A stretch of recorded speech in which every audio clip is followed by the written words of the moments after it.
Welcome to the Ask a Nutritionist podcast, brought to you by Nutritional Weight and Wellness.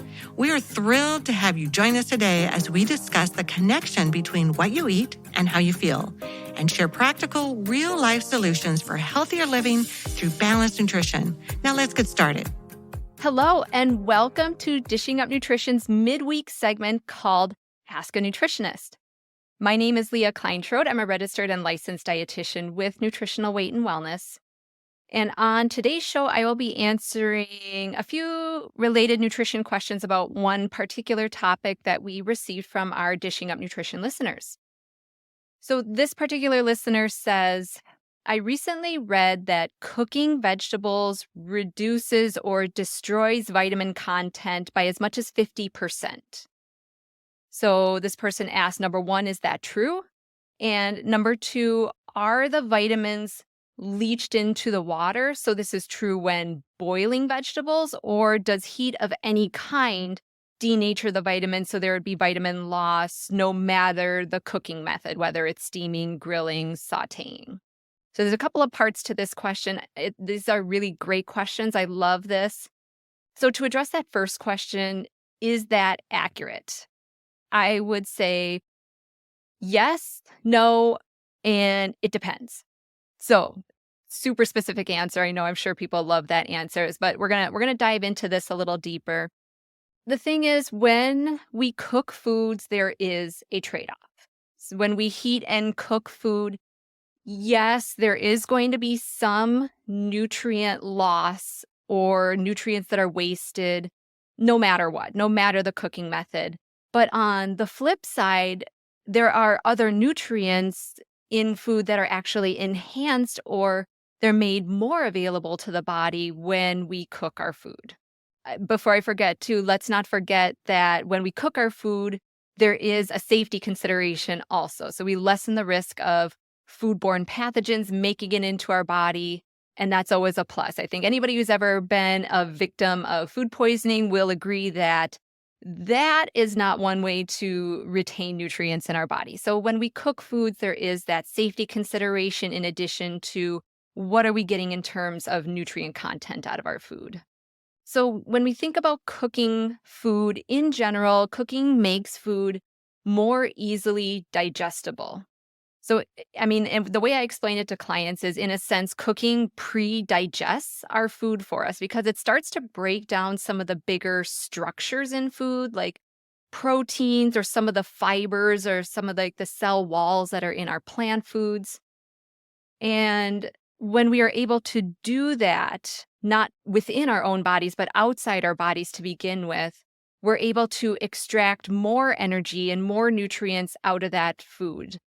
And so this is actually how historians and researchers think that humans really had some great leaps in our development and becoming more human, and how we grew such big brains as we, at some point in history, learned how to make fire and harness the power of fire.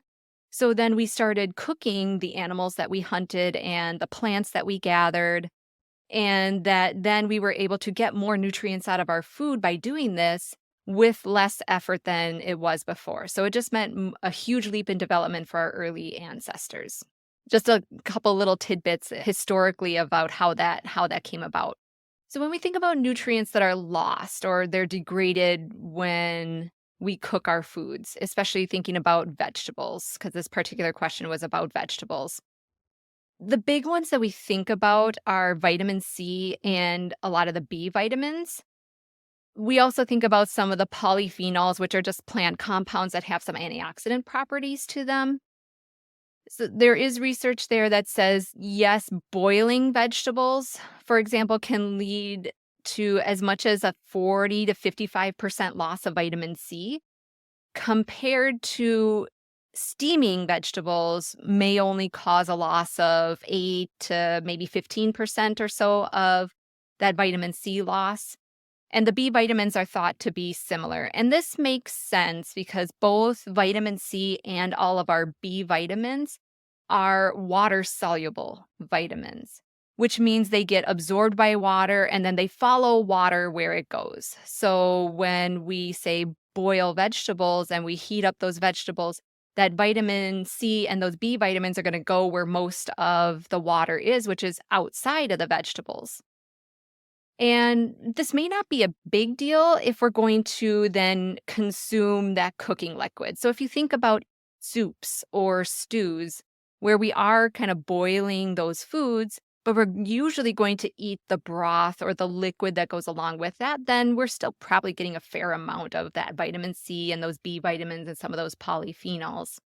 But say if we boil our vegetables and then we dump that water out and dump it down the drain, yes, we are going to lose, possibly a fair share of some of that vitamin C and those B vitamins. So that does make the case for, in general, when it comes to vegetables at least, that cooking methods that use less water, so think roasting in the oven, steaming, or stir frying, some of those types of methods that will help reduce the loss of some of those particular vitamins. Now, I mentioned before, on the other hand, when we heat up vegetables, and again, this could be whether it's boiling or roasting, grilling, steaming, stir frying, anything like that, we actually make other nutrients more bioavailable and easier to absorb for our bodies.